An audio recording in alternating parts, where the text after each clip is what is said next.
su psi naučili voziti auto. Pa oni su za hrvatsku vozačicu, njemačku dogu Sabor, obični amateri. Ona vozi i duže i bolje, ali ne samo to, ona je i nagrađivana filmska zvijezda.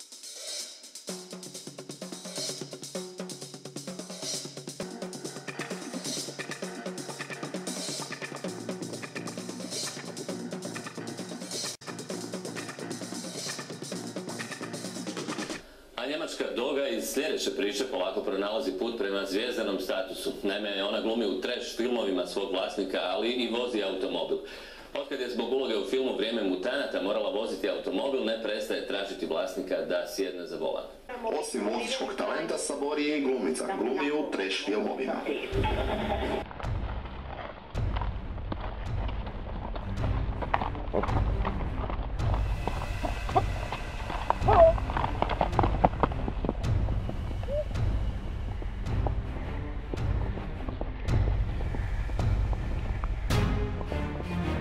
Talent ove doge neosporan je, a to dokazuje i Zlatna motorka, nagrada koju su Sabor i Hrvoje osvojili za film Vrijeme mutanata.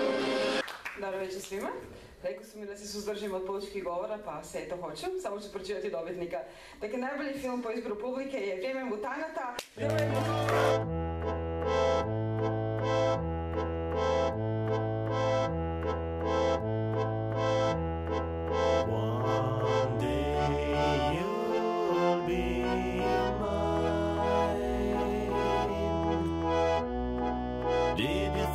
She wanted you, you're such a fool. Tomorrow I will rule your mind. Try to stay sane, try to blame me for all your wrongs.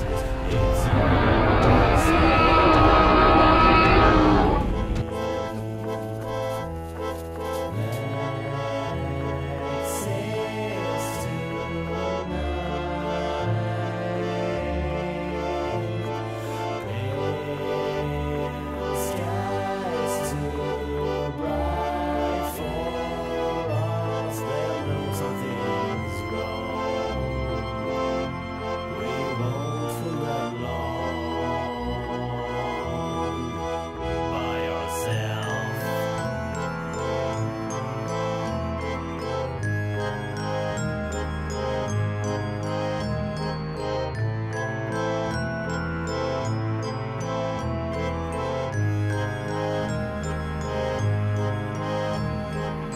u zime i leda, a črt će pozvijeriti i postati neoprezniji.